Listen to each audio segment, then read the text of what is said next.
Buenos días, querida iglesia. ¿Cómo están en esta mañana? Bien, mucho frío, como decía el hermano Manuel. Un poco, pero bueno, siempre que hay ese frío, además, yo digo, bueno, este es el día que hizo el Señor, ¿no? Y si el Señor lo hizo así, es porque es de bendición y porque Él es bueno, ¿no? Y es necesaria la lluvia o no, para la tierra, para los frutos, que la tierra dé sus frutos y demás. Entonces, este es el día que hizo el Señor. Iglesia, ¿qué libro estamos estudiando? Hechos, ¿cierto? Entonces nosotros en la congregación hacemos estudios, lo que llamamos estudios expositivos de toda la Biblia, ¿sí? No estudiamos quizás tan temático, de vez en cuando hacemos estudios temáticos, pero siempre lo que hacemos es hacer estudios expositivos. Entonces cogemos un libro de la Biblia y estudiamos capítulo por capítulo, versículo por versículo.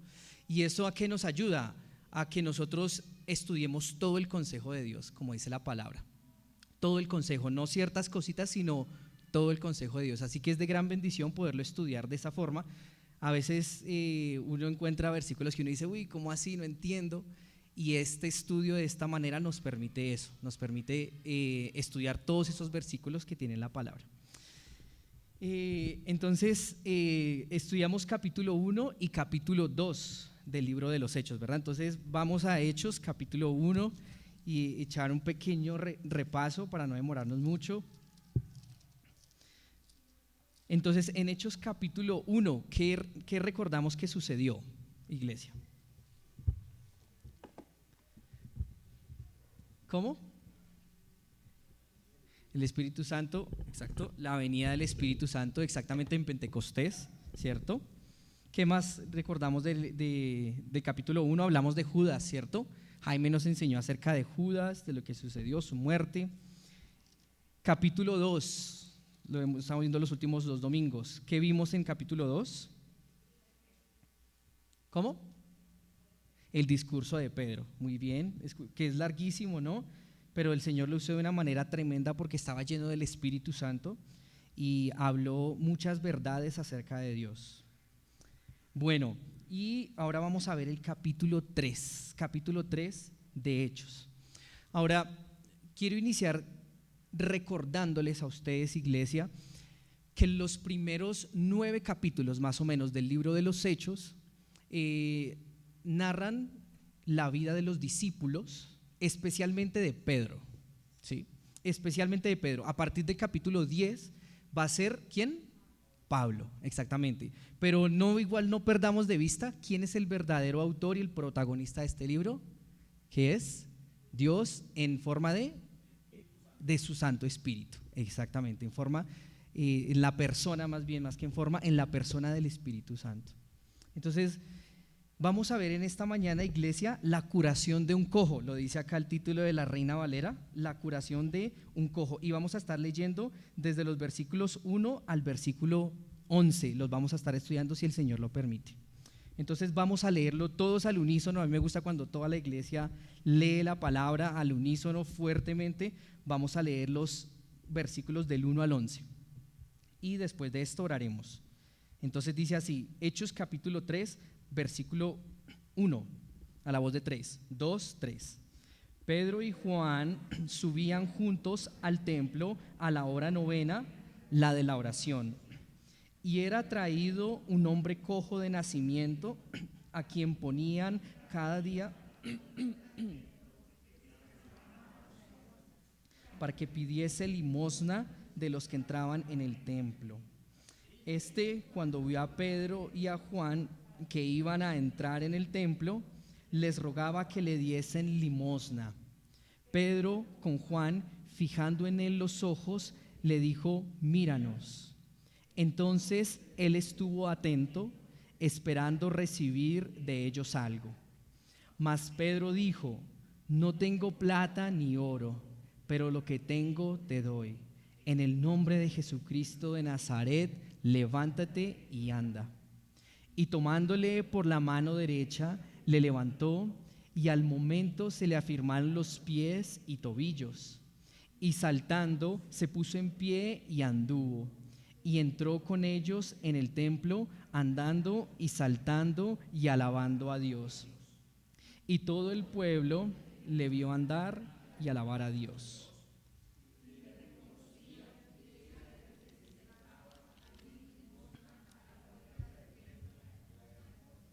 Se llenaron de asombro y espanto por lo que le había sucedido. Y teniendo asidos a Pedro y a Juan, el cojo que había sido sanado, todo el pueblo, atónito, concurrió a ellos al pórtico que se llama de Salomón. Padre Santo, muchas gracias, Señor, en esta mañana por tu palabra, Señor. Gracias por permitirnos aprender de ella, Señor, y conocerte a través de ella, Dios. Conocer de tu persona, Señor, de tus atributos, Señor, pero también de lo que hiciste y las maravillas que hiciste cuando estuviste aquí en la persona de Jesucristo en la tierra, de lo cual aprendemos y nos maravillamos y te alabamos, Dios. Yo te ruego en esta mañana que me uses, Señor, para predicar tu palabra fielmente, Señor, pero también oro por cada hermano que está en esta mañana para que su corazón esté dispuesto para recibir tu palabra, Señor, y que la semilla de tu palabra se siembre en sus corazones y dé fruto al 100%, Dios. Te lo pedimos en el nombre de tu precioso Hijo amado Jesucristo. Amén. Iglesia, vamos a tocar un tema bien, bien bonito, y es un milagro, ¿no? Un milagro de sanación en la salud de un hombre que era cojo. Ahora, es importante este milagro porque a causa de este milagro van a suceder muchas cosas, ¿sí? Pedro y Juan van a ser llevados al concilio, la gente va a ser impactada por el evangelio,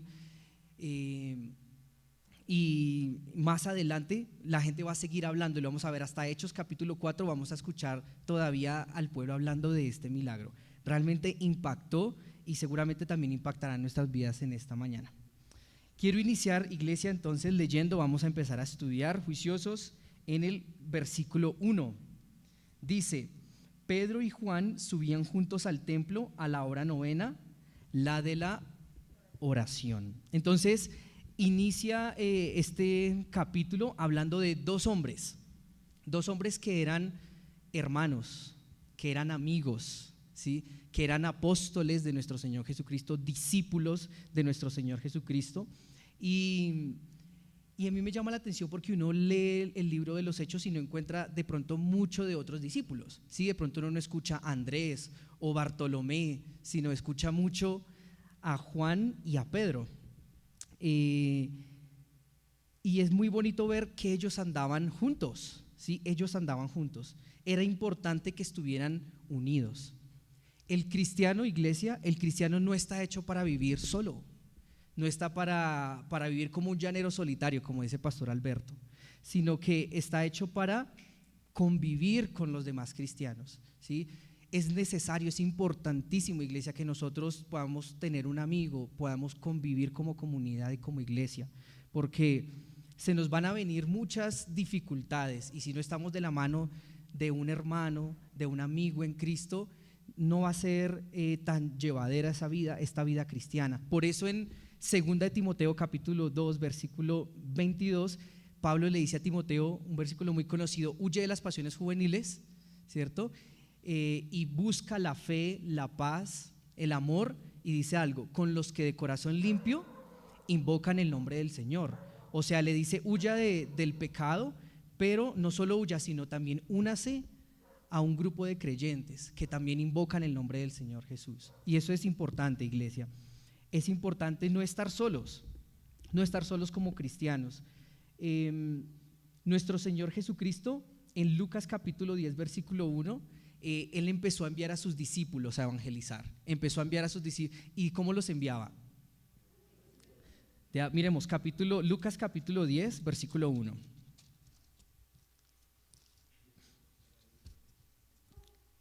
Lucas 10:1.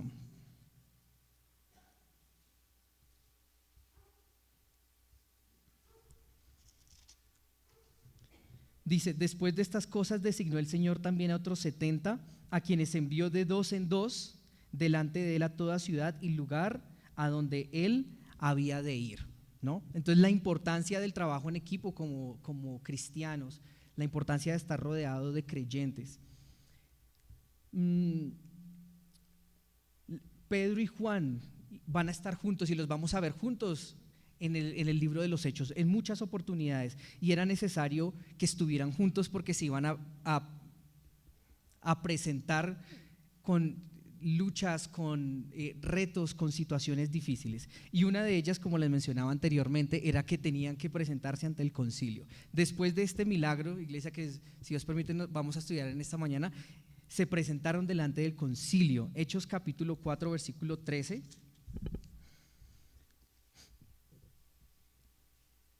Hechos capítulo 4, versículo 13 dice: entonces, viendo el denuedo de Pedro y Juan, y sabiendo que eran hombres sin letras y de vulgo, se maravillaban y le reconocían que habían estado con Jesús. Versículo de ese mismo capítulo 4, el versículo 5 dice: aconteció el día siguiente que se reunieron en Jerusalén los gobernantes, los ancianos y los escribas, y el sumo sacerdote Anás y Caifás, y Juan y Alejandro, y todos los que eran de la familia de los sumos sacerdotes. Y ellos se reunían precisamente porque no les había gustado este milagro que había hecho Pedro y Juan. No les había gustado, y se reunieron ancianos, líderes, gobernantes contra dos hombres por lo que estaban haciendo para el Señor, por las obras que estaban haciendo. Entonces, wow, tenían que enfrentarse y necesitaban estar juntos. De la misma manera, en Hechos capítulo 4, versículo 14, Hechos capítulo 8, versículo 14, miremos rápidamente.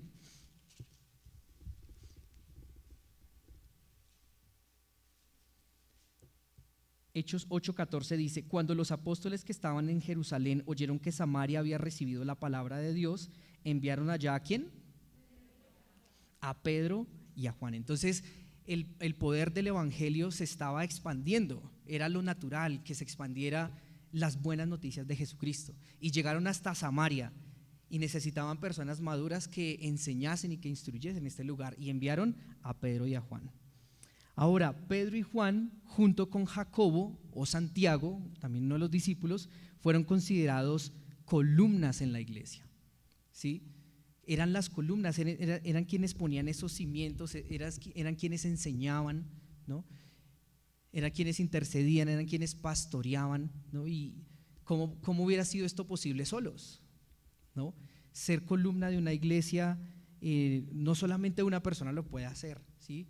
Por eso la Biblia menciona de ancianos y de varias personas, porque es necesario varias personas estar como columnas de una congregación.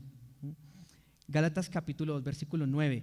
Bien, otra cosa acerca de estos dos hombres: presenciaron eventos importantes en la vida de nuestro Señor Jesucristo, como fue la transfiguración. Mateo 17:1. Veámoslo rápidamente. Mateo 17:1.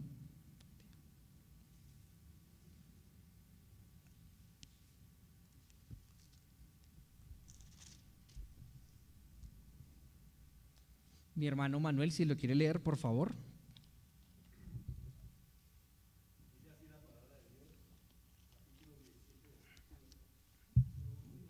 Uno.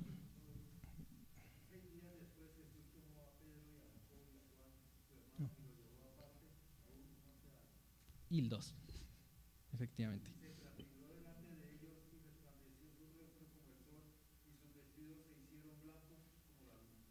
Muy bien, vemos que estuvieron presenciando estos tres hombres: Pedro, Juan y Jacobo. Otro evento importante en la vida de nuestro Señor Jesucristo, que fue en Getsemaní. Marcos capítulo 14, 33.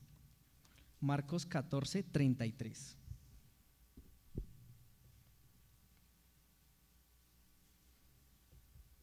Desde el 32 dice: vinieron pues a un lugar que se llama Getsemaní, y dijo a sus discípulos: sentaos aquí entre tanto que yo oro. Y tomó consigo a Pedro y a Jacobo y a Juan nuevamente, y comenzó a entristecerse y a angustiarse, y les dijo: mi alma está muy triste hasta la muerte, quedaos aquí y velad. Yéndose un poco adelante, se postró en tierra y oró, que si fuese posible pasase de él aquella hora. Y decía: Abba, Padre, todas las cosas son posibles para ti, aparta de mí esta copa, mas no lo que yo quiero, sino lo que tú. Y vino luego y los halló durmiendo. y dijo a Pedro: Simón, ¿duermes? ¿No has podido velar una hora? Esta escena siempre me gusta leerla porque nuestro Señor Jesucristo sale a orar delante del Padre, ¿sí? A encomendarle su vida, porque dice: si es tu voluntad, que pase de mí esta copa, ¿no? Que era la ira de Dios que recaería sobre Cristo cuando muere en la cruz, y le dice: quedaos aquí y orad. ¿Y qué pasa cuando el Señor Jesucristo vuelve? Se habían quedado dormidos, ¿no? Cualquier coincidencia en nuestra vida, cualquier cosa en nuestra vida que sea así, es solo casualidad, ¿no? Puede pasar también en nuestra vida, pero quería terminar precisamente aquí en este versículo, porque vamos a hablar acerca de la oración, precisamente en este versículo 2. Entonces, quería introducir un poquitico quiénes eran estos dos hombres y cómo habían sido importantes en el círculo más cercano de nuestro Señor Jesucristo. Entonces volvamos a Hechos, y vamos al versículo 2. Hechos 3:2.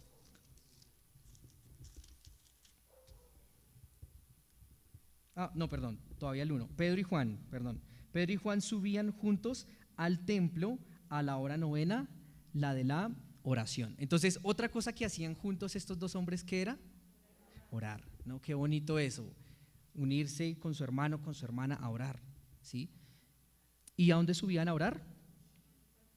Al templo, ¿no? Al templo. Dice la palabra que el templo, dice, esta casa es una casa ¿de qué? De oración, ¿no? Así debe ser este lugar, ¿sí? Un lugar de oración, un lugar de intercesión. Ahora dice Pedro y Juan subían, y aquí subían porque normalmente ellos subían cuando iban al templo, ¿no? Y vamos a hablar un poquitico ahorita del templo, pero ellos subían porque normalmente el templo siempre quedaba por encima de las demás casas o del lugar donde se ubicaban, ¿no? Este templo, que es el templo de Herodes, quedaba en lo que conocemos como el monte Moriah, que de ahí tenemos varios recuerdos. Isaac, ¿sí recuerdan? Abraham, Isaac. Entonces siempre quedaba más alto por lo general, recordando un poco que nuestro Señor Jesús y Dios se encuentra en lo alto, ¿sí? Entonces ellos tenían como esa costumbre, en lo alto. Subían a orar al templo, y aquí cuando dice subían a orar, el verbo en griego introduce la idea de que era algo habitual, ¿sí? Era algo habitual subir a orar, no era como, ay, no, hoy tengo ganas de orar, entonces voy a ir al templo, sino que tenían cierta rutina, y esto realmente lo habían heredado de los judíos, ¿sí? Las tradiciones judías, lo que se llama el Talmud, que es la tradición oral judía, ordenaba que el judío debía orar 3 veces al día. ¿Recuerdan qué profeta oraba 3 veces al día? Daniel, ¿sí? Entonces la tradición decía que tenían que orar 3 veces al día, y lo hacían en la hora primera, en la hora novena, que es en la que va Pedro y Juan, y a la hora 12. Ahora ustedes se preguntan, ¿cuál es la hora novena? ¿Qué creen? Mira, a las 9 de la mañana, ¿cierto? Pero en la hora judía o en el calendario judío, las horas empezaban desde la salida del sol hasta la puesta del sol. Normalmente la salida del sol era a las 6 de la mañana y la puesta a las 6 de la tarde, ¿sí? Entonces, si uno cuenta desde las 6 de la mañana, 9 horas, ¿qué hora le da? Exactamente, 3 de la tarde. Entonces era más o menos a esa hora, a las 3 de la tarde, a la hora que subía Pedro y Juan a orar. Es interesante que ellos eran cristianos, y los cristianos ya tenían sus propias costumbres, por decirlo así, la Santa Cena, el bautismo, pero ellos seguían como tomando cosas del judaísmo, esas tradiciones del judaísmo. Ahora, yo pensando en esta tradición de orar 3 veces al día, decía yo, pues hasta bueno, porque de alguna otra forma tenían unos horarios, ¿sí? Tenían una rutina, a esta hora oro, a esta hora oro, a esta hora voy al templo y oro, ¿no? Y me preguntaban mi vida, ¿sí? Y realmente Dios me hablaba de cómo era mi rutina, o si yo tengo rutina, si yo dedico tiempo para orar, o si más bien es cuando me acuesto, antes de dormir o de pronto al almuerzo rápidamente, pero Pedro y Juan tenían una rutina, 3 veces al día oraban, le oraban al Señor. Salmos capítulo 55.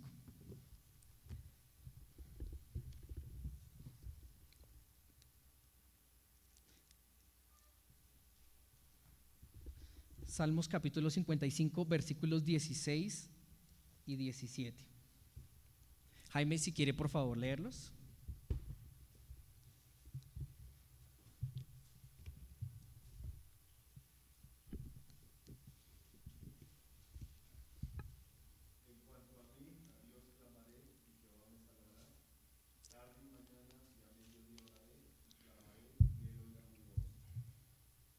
Amén. Entonces, ¿cuántas veces aquí David oraba?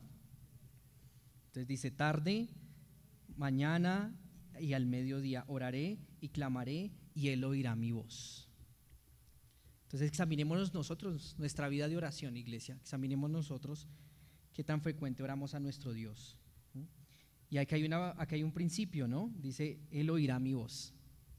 Clamamos a Dios y él nos oye. Bueno, esto es más bien como un tema un poquitico de introducción, hablando un poco de Pedro, de Juan, del templo.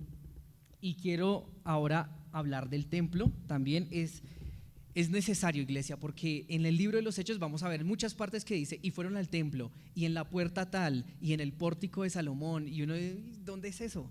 Queda un poco perdido. Entonces vamos a estudiar un poquitico del templo, ¿sí? Y vamos a entender un poquitico más acerca del templo para que estemos mejor contextualizados. Entonces, allí en Hechos dice que ellos subían al templo. Entonces, quiero explicarles un poquitico acerca del templo y que me pongan mucho cuidado. Entonces, esto es como, digámoslo así, los planos del templo. Entonces, el templo era un lugar realmente grande. Yo me puse a hacer las cuentas, miré, sumé, multipliqué pies a metros y más o menos el templo era 4 veces el estadio Nemesio Camacho El Campín. ¿Alguna vez han ido al estadio aquí en Bogotá? Bueno, por lo menos lo han visto por fuera. 4 veces. Imaginemos la grandeza de ese lugar. O sea, era inmenso ese lugar. Y tenía muchas divisiones, muchas entradas y muchas divisiones. Por aquí, por el oeste, digámoslo así, tenía 4 entradas. Por la parte norte había una entrada que era como por un puente que era desde el castillo de Anatonia. Bueno, tenía otra entrada aquí por el este, ¿cierto? Y cuando entraban al templo las personas entraban a lo que se llamaba la corte de los gentiles, ¿sí? Entonces, si ustedes ven es toda esta parte, la corte de los gentiles. Aquí podían entrar cualquier persona, no solamente judíos. Cualquier persona podía entrar a este lugar. Después de la corte de los gentiles entraban a esta sección que era llamada la corte de las mujeres, ¿sí? ¿Por qué se llama la corte de las mujeres? No quiere decir que solo podían entrar mujeres o que era un lugar para mujeres, sino que hasta este lugar podían entrar las mujeres, ¿sí? O sea, ellas podían entrar al corte de los gentiles, al corte de las mujeres, pero de aquí no podían, digamos, pasar a la siguiente sección, ¿no? Ahora, para entrar a la corte, digamos, de las mujeres y a toda esta sección, había una puerta que se llama La Hermosa. ¿Recuerdan que lo leímos? Exactamente, Puerta La Hermosa. Entonces ahí nos vamos ubicando un poquitico. Entonces entra a la corte de las mujeres y después hay otra entrada, que hay una puerta que se llama Nicanor, y esa entrada nos llevaba a la corte de Israel. Aquí solamente podían entrar hombres israelitas.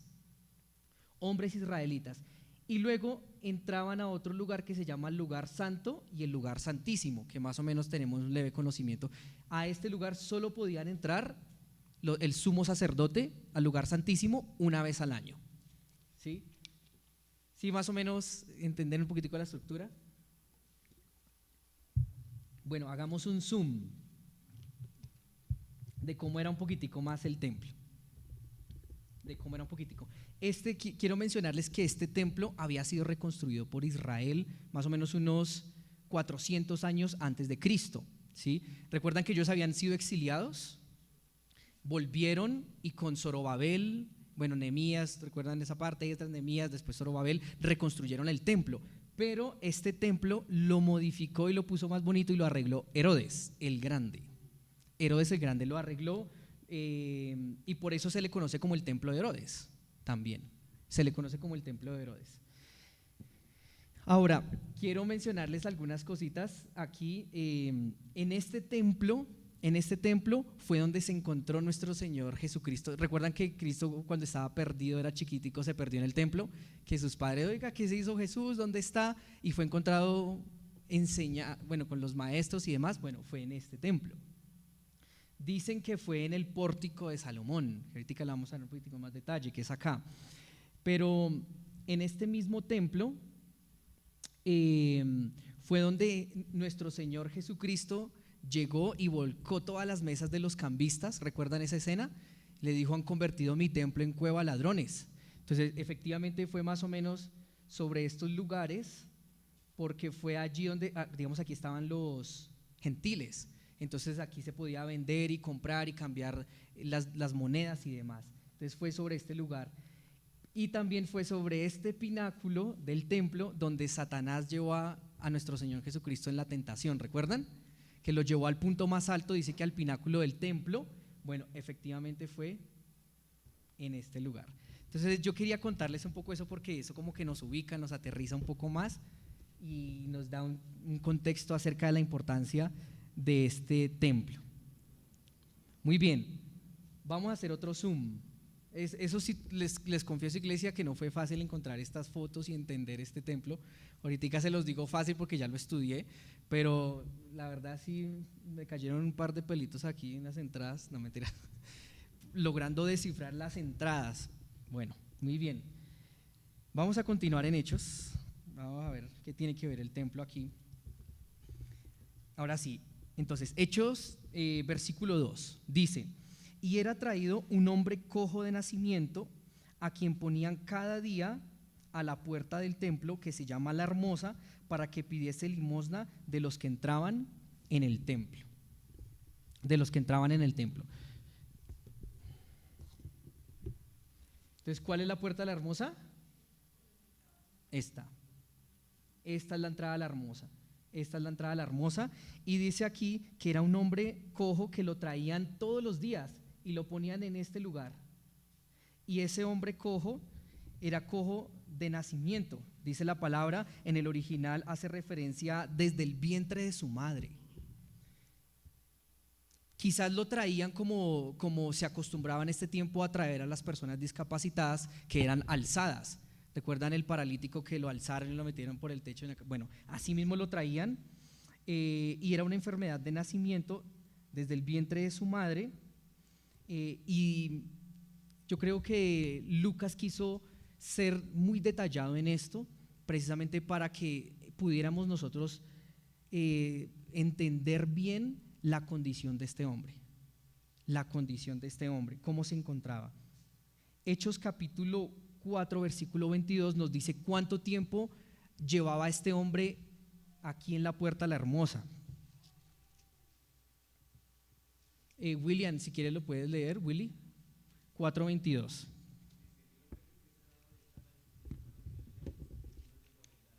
Más de 40 años, ¿pueden creerlo, iglesia? Más de 40 años este hombre como un mendigo, viviendo de las expensas de las demás personas. Y todos los días juiciosamente lo traían a este lugar. Ahora, quizás su condición, precisamente su condición, su enfermedad no le permitía trabajar.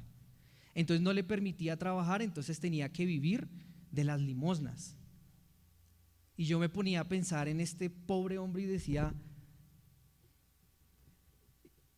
enfermo, lisiado y tras del hecho mal económicamente, ¿sí?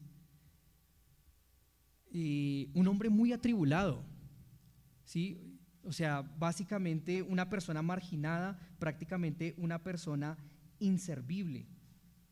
De por sí tener una enfermedad así ya es duro, y se le suma tras del hecho la parte económica, ¿no? Ahora Dios permite dar todos esos detalles precisamente porque Dios iba a hacer algo milagroso y eso iba a impactar la vida de muchas personas. Bueno,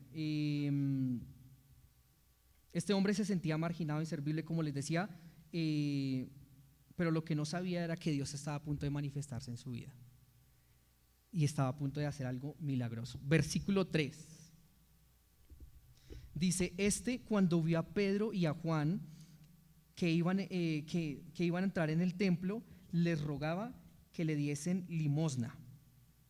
Entonces imaginémonos, como veíamos aquí en esta otra imagen, cuántas personas no entraban en ese templo. Muchas personas entraban y salían de ese templo. Y dentro de ese entrar y salir de tantas personas, este cojo vio a dos hombres, a Pedro y a Juan. Vio a dos hombres, a Pedro y a Juan, y literal dice aquí la palabra que les rogaba que por favor le dieran dinero, le dieran un sustento económico a este hombre que lo necesitaba realmente. Ahora, como hoy en día, ¿sí? En ese tiempo también había mucha pobreza, ¿no? Mucha pobreza, mendigos en la calle, con necesidades, con enfermedades, ¿sí? Recuerden al ciego que nuestro Señor Jesús sanó, ¿sí? En Juan capítulo 9 hay otro cojo en Hechos o lisiado en Hechos capítulo 14, pero había mucha necesidad, había mucho mendigo. Ahora este hombre se hacía en este lugar específico porque él sabía que ahí entraban judíos, y los judíos de una u otra forma se les enseñaba a ayudar a los pobres, se les enseñaba a ser dadivosos con las personas en necesidad. ¿Recuerdan nuestro Señor Jesucristo que le dijo a sus discípulos: a los pobres siempre los tendréis? ¿Recuerdan ese versículo? En Marcos capítulo 14 versículo 7 dice: a los pobres siempre los tendréis, pero a mí no siempre me tendréis. Pero les enseña y les recalca que ellos deben hacer el bien a los pobres, que ellos deben hacer el bien a las personas en necesidad. Proverbios capítulo 19 versículo 17, un versículo muy conocido. Seguramente este versículo también retumbaba en las cabezas de todos los judíos. Entonces, si quiere, por favor, el hermano Iter lo puede leer. Proverbios 19, 17.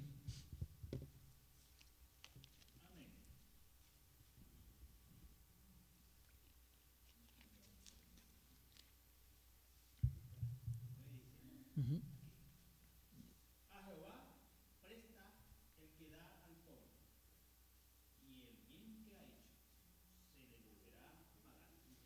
Así es. Entonces el que ayuda al pobre es como si le prestara a Dios, dice la palabra, y aquel que le presta a Dios dice que Jehová le va a devolver. Ahora, eso no es una promesa, iglesia, aquí no estamos prometiendo que si usted le ayuda al pobre, entonces él le va a devolver. No, es un principio bíblico. Es como el proverbio que dice: el que instruye al niño en su camino, aun cuando fuere viejo no se apartará de él. No es que le está prometiendo, pero sí es un principio de: si instruimos a nuestros hijos en Dios, no se van a alejar, o es muy poco probable que se alejen. De la misma manera, entonces estaba un mendigo sentado a la puerta de la hermosa, entraban y salían muchos judíos que en su mente tenían que debían ayudar a los pobres. Así que este hombre le ruega: por favor, ayúdame con algo. Versículo 4. Pedro, con Juan, fijando en él los ojos, le dijo: míranos. Míranos. Yo creo que este hombre cojo esperaba todo, o sea, esperaba un dinero, una moneda, etcétera, menos que le dijeran: míranos. ¿Sí? Menos que le dijeran: míranos. Y eso en el original es un imperativo, fue una orden. Mírame, míranos, le dicen a este cojo. Yo me ponía a pensar, ¿por qué le decían eso? ¿Cómo es la mirada o el rostro de una persona mendiga? Triste, agachados, en congoja, en tristeza, quizás su rostro estaba decaído, sin esperanza, ¿cierto? Que pedía limosna, a ver si alguien se compadecía de él. Yo creo que hasta él pedía ese dinero, quizás sin la esperanza de que le dieran, ¿sí? Sino realmente esperando la misericordia de los demás, acostumbrado, porque esta gente está acostumbrada a la ignorancia y a la indiferencia de la gente. Por lo que él quizás ni se esforzaba para voltear a mirarlos. ¿no? Ni se esforzaba para voltear a mirarlos. Pero recibe una orden de parte de Juan y de Pedro: míranos. Y si les dijo míranos, era porque no quería que se distrajeran, quería que los miraran con detenimiento, que no se perdieran ni un solo detalle de lo que iba a acontecer y que entendieran cada palabra y cada cosa que iba a hacer. Versículo 5. Vamos a dejar esta imagen. Versículo 5. Entonces él les estuvo atento, esperando recibir de ellos algo. Entonces, ¿aquí qué hace el cojo? Los mira, ¿cierto? Les responde positivamente. Los mira atentamente con la expectativa de recibir algo, ¿cierto? Porque aquí dice, esperando recibir algo de ellos. Ahora quizás su mirada ya estaba llena de fe y de esperanza de que alguien misericordioso se había acercado a ese cojo para ayudarle en su necesidad. Tiene compasión y misericordia. Pedro y Juan. Ahora era necesario que este hombre cojo le obedeciera la orden de mirarlos atentamente y tener de alguna otra forma fe. El cojo debía tener fe en Pedro y Juan de que les iba a dar algo, porque le dijeron míranos. Y pensando en este mismo contexto de un cojo, de un enfermo, y hablando de la fe, me hace pensar de todos estos enfermos que nuestro Señor Jesucristo les dijo: tu fe te ha salvado, porque se acercaban a Dios con fe, miraban a Jesús con fe, con esperanza. Y quizás si este cojo no hubiera volteado a mirar a Juan y a Pedro, quizás no hubiera acontecido lo que aconteció. El caso, iglesia, es que él esperaba una ayuda económica, ¿sí o no? Él esperaba una ayuda económica como un mendigo. Y eso era lo único que la gente estaba dispuesta a darle. Quizás una moneda, tirarle una moneda, darle algo. Y era lo único que el hombre era capaz de darle. Cosas materiales. Y eso era lo que él esperaba, pero lo que no sabía era que ellos le iban a dar algo que le iba a cambiar totalmente su vida y que le iba a hacer un hombre y una persona nueva. Versículo 6, continuemos leyendo. Versículo 6. Mas Pedro dijo: no tengo plata ni oro, pero lo que tengo te doy. En el nombre de Jesucristo de Nazaret, levántate y anda. Tremenda exclamación, iglesia. Dice: no tengo dinero, no tengo plata, no tengo oro, pero una cosa te doy, que es lo que tengo. Que era, ¿qué? El Espíritu Santo morando en él. En el nombre de Jesucristo, levántate y anda.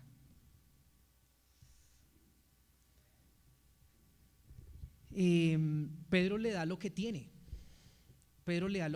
La palabra de Dios. A Pedro no se le fue dado dinero ni se le fue dado riquezas, ¿cierto? A Pedro, ¿qué se le fue dado? Dice la palabra que se le dieron exactamente el Espíritu y se le dieron las llaves del reino de los cielos. Mateo capítulo 16, versículo 19. Se le dieron las llaves al reino de los cielos, que era el Evangelio. Esa era la llave para entrar al reino. Y el reino de Dios no consiste en comida ni en bebida, dice la palabra, sino consiste en justicia, en paz y en gozo. En otras palabras, en Cristo. Así que lo que les da Pedro no es comida ni bebida, sino les da a este cojo algo más importante que la comida y que la bebida. Les da Cristo.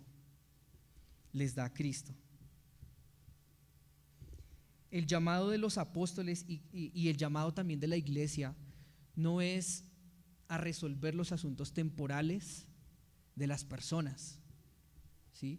No estamos llamados, sí hay que ayudar, sí, la palabra lo dice, pero nosotros estamos llamados a dar algo muchísimo más importante, que es el Evangelio de Jesucristo.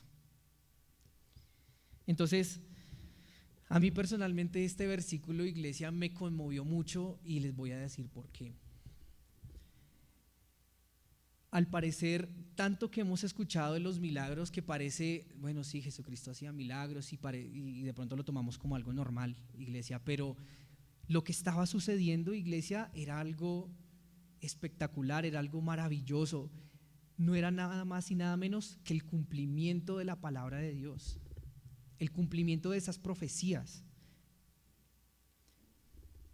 De dos formas. Por un lado, nuestro Señor Jesucristo en Isaías capítulo 61 dice que Él había venido a libertar a los esclavos, a dar sanidad, a dar paz, a salvar a los oprimidos.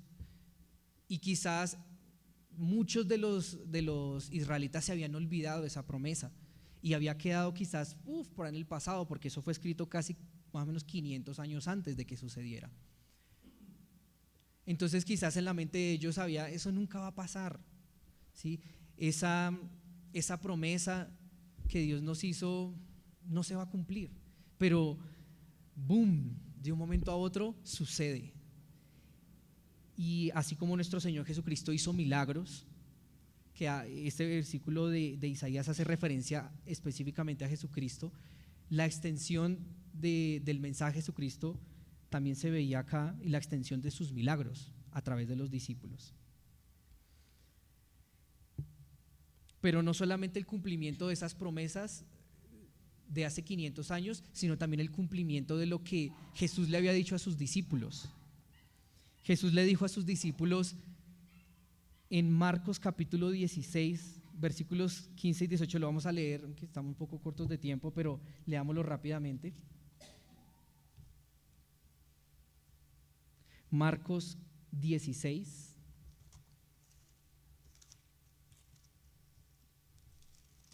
versículos 15 al 18, dice: y les dijo, por tanto, y les dijo, id por todo el mundo y predicad el evangelio a toda criatura.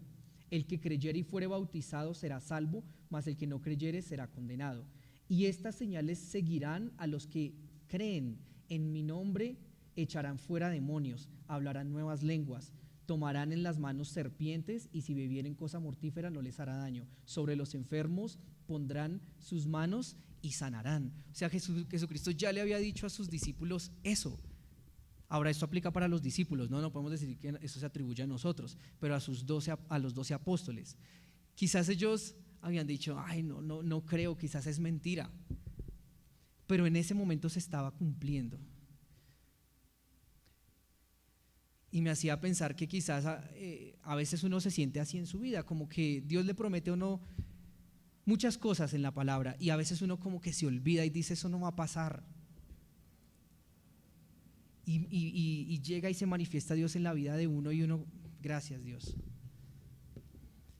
Y así fue con los discípulos, se estaba cumpliendo lo que Dios decía que iba a suceder. Ahora fue un milagro de sanación, de salud, a través de esto dar a conocer a Jesucristo y testificar de su obra en la tierra. Ese era el propósito. Volvamos a Hechos.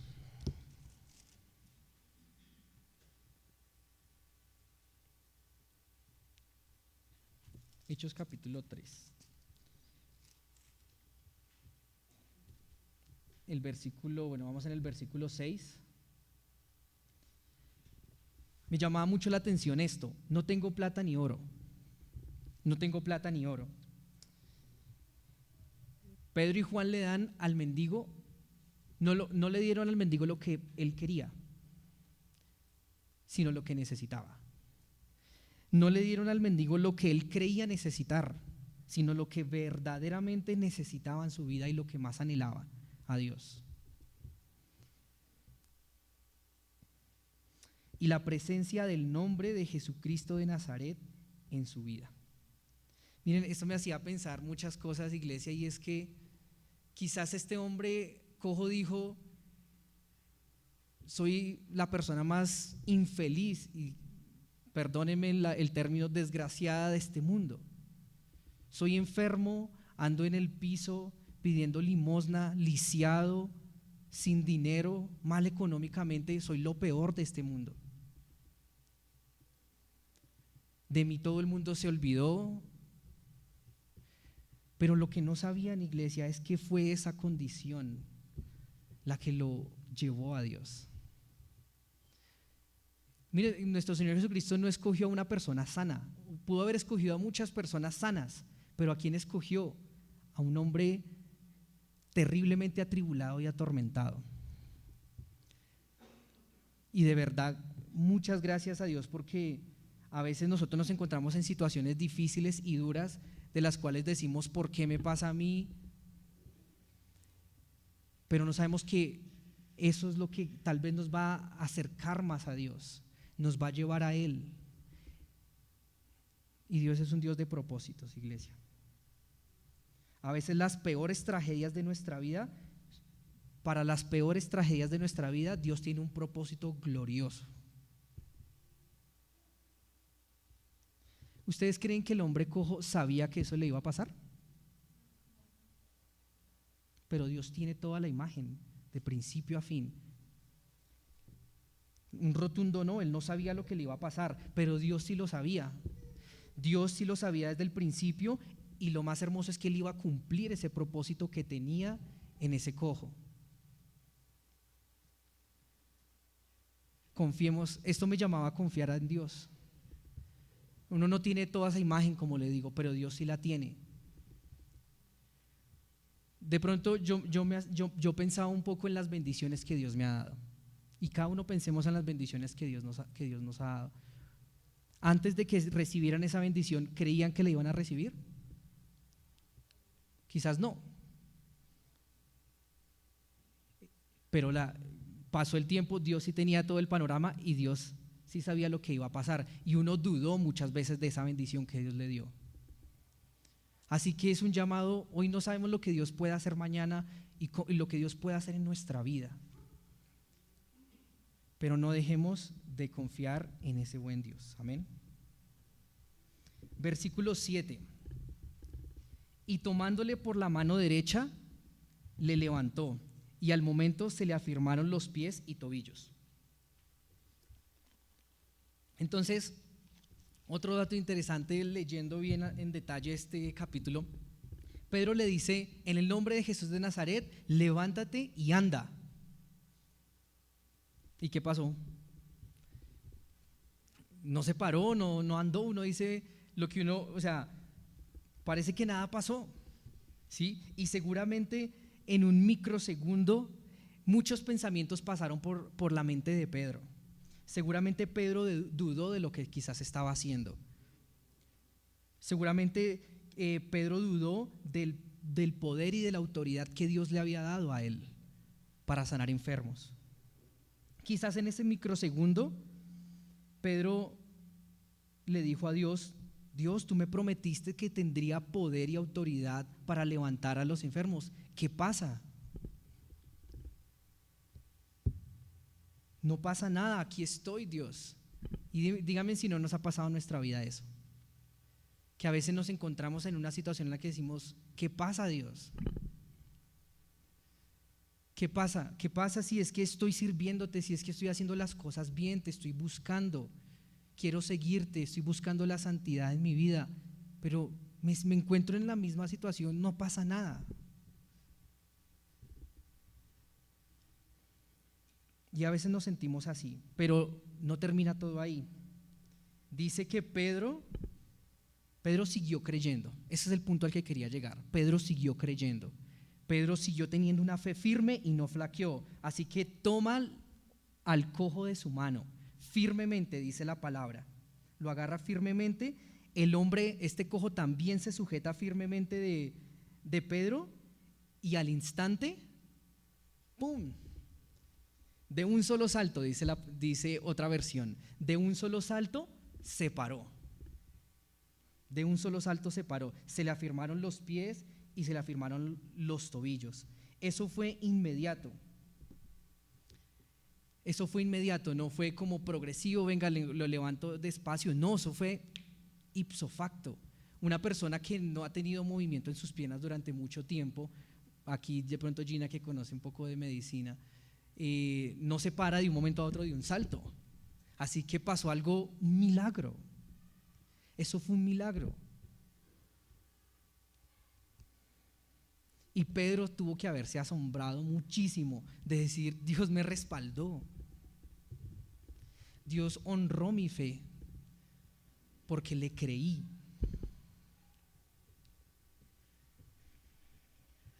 Yo no sé si ustedes se identifican, iglesia, pero yo me identifico muchísimo. Y se levantó gozoso. Ahora, ¿necesitaba Pedro de su fe?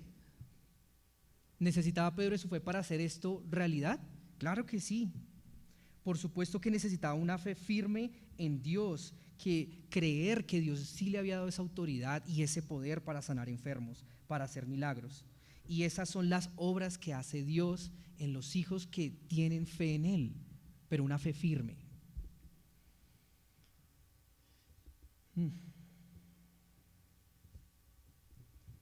Ahora vamos a cambiar el foco de atención. Ya no enfocamos en Pedro, ¿cierto? Ahora nos vamos a enfocar en el cojo.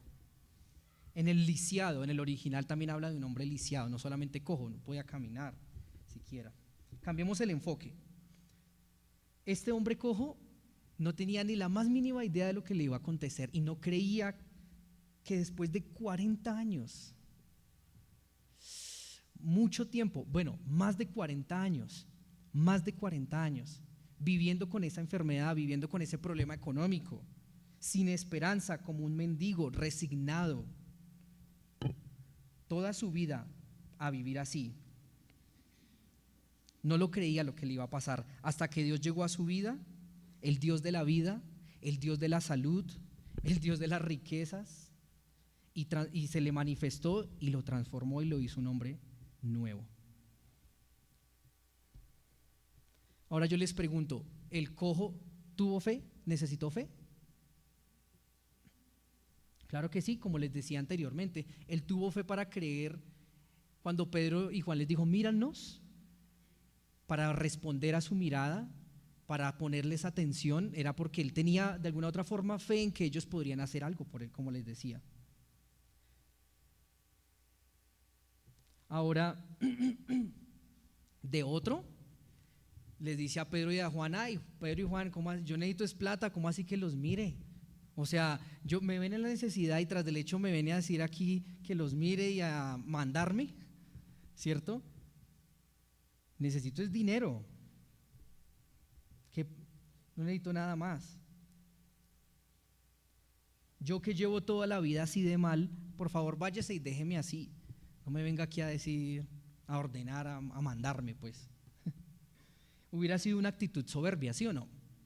Hubiera sido una actitud soberbia, hubiera sido una actitud de altivez, pero no fue así, todo lo contrario. Siempre tuvo esperanza y atendió a lo que Pedro y Juan le dijeron.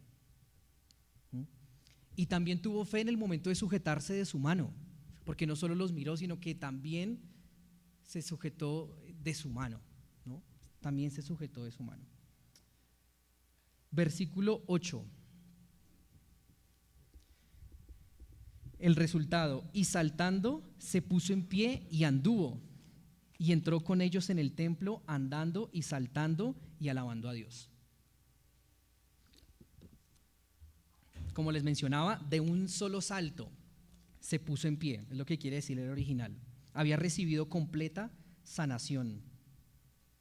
Ahora yo quiero hablar un poquito, no quiero dejar de lado hablar acerca de los milagros, ¿sí? Algunos no creen en los milagros y otros buscan a Dios solo por los milagros, ¿sí?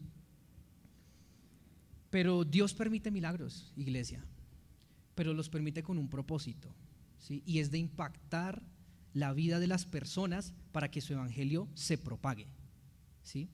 Ese es el propósito de Dios, sanar milagrosamente. Ahora, no siempre Dios sana milagrosamente, ¿sí? O sea, en su tiempo, ¿cuántos enfermos no habían? Muchos, pero no los sanó a todos, porque no era su voluntad, porque no era su plan, no era su propósito. Y muchas veces incluso Dios se vale de los médicos a quienes les dio sabiduría de Él, y se vale de los medicamentos que provienen de la naturaleza, que es su creación, para sanar. Pero otras veces, por más médicos y por más medicamento, si el Señor ya tiene en su mente que no va a ser así, no hay nada que lo detenga. ¿Por qué? Porque Él es el Dios soberano. Porque Él es el Dios soberano y Él hace su bendita voluntad. Y Él es sabio y sus pensamientos son más altos que nuestros pensamientos y sus caminos más altos que los nuestros.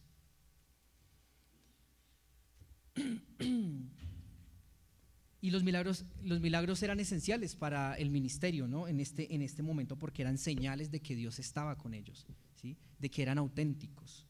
No era cualquier charlatán, ¿sí? Como decimos muchas veces, ¿no? No era cualquier charlatán que viene y dice yo hago milagros, y quien sana no es la persona, quien sana es Dios, y es de acorde a su voluntad y es a quien Él quiere. Así que, iglesia, si ustedes encuentran una persona que viene a decirle que le va a hacer un milagro de su sanación, huya. Así de sencillo, porque el que sana es Dios, no los hombres, y el que tiene el poder es Dios solamente. Pero hay algo muy eficaz para la sanación de las enfermedades. Santiago capítulo 5, creo que ese sí lo leamos. Versículos 13 al 16. ¿Está alguno alegre? ¿Está alguno entre vosotros afligido? Haga oración. ¿Está alguno alegre? Cante alabanzas. ¿Está alguno enfermo entre vosotros? Llama a los ancianos de la iglesia y oren por él, ungiéndole con aceite en el nombre del Señor.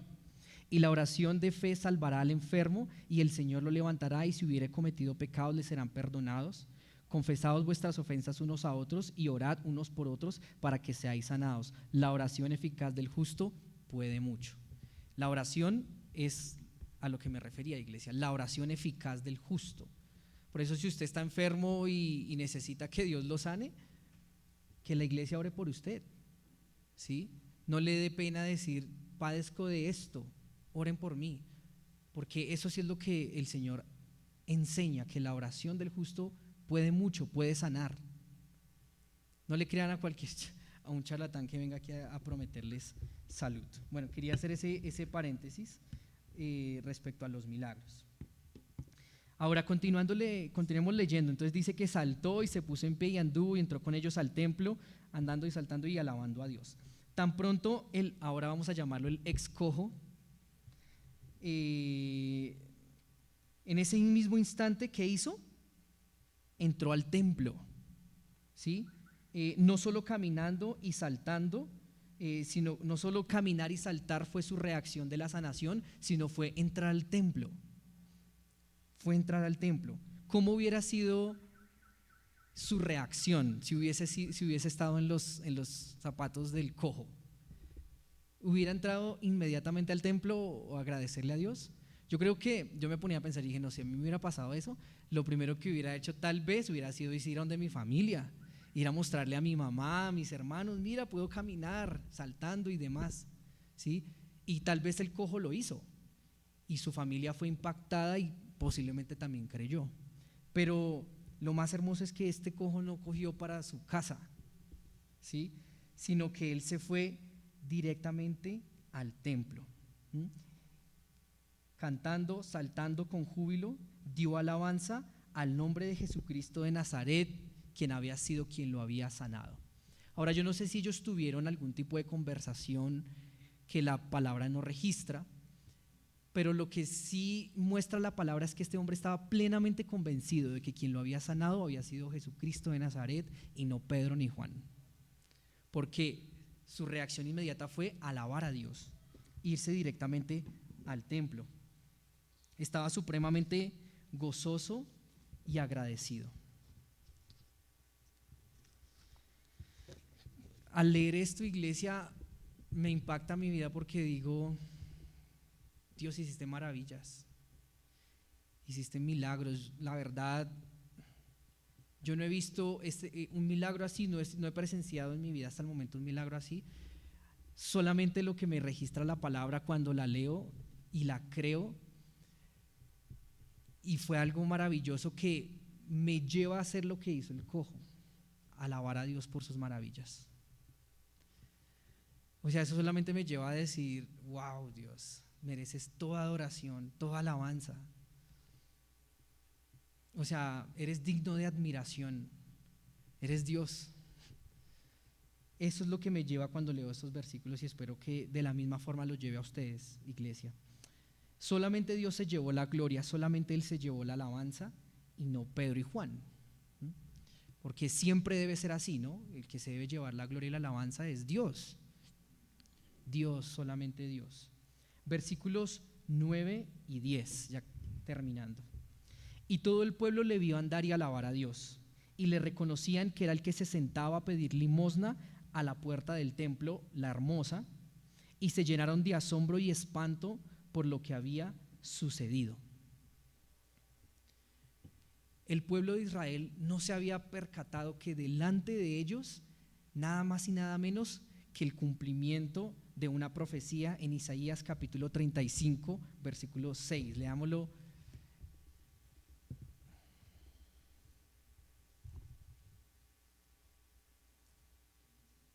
Isaías 35, 6.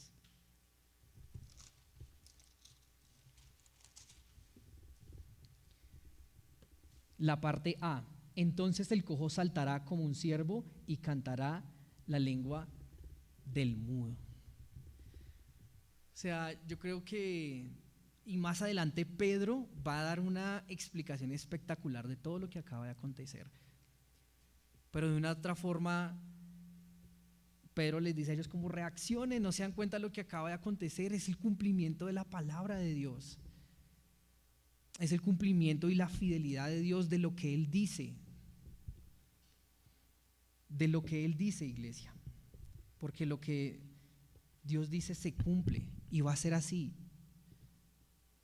Va a venir un día por nosotros.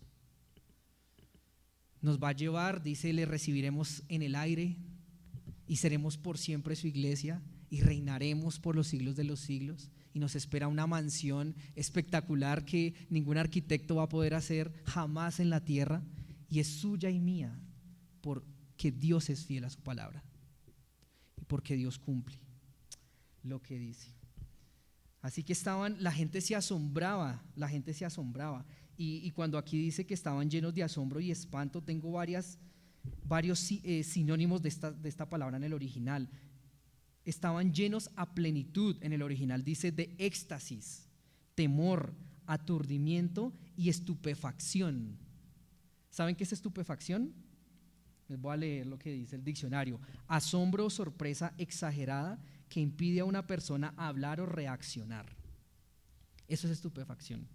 Y así estaban ellos, estupefactos, asombrados de lo que de que Dios estaba obrando y que Dios había llegado y el reino de Dios se había acercado al pueblo de Israel.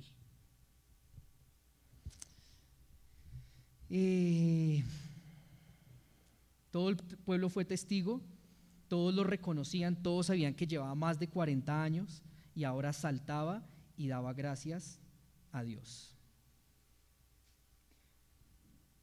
Versículo 11 para terminar, iglesia.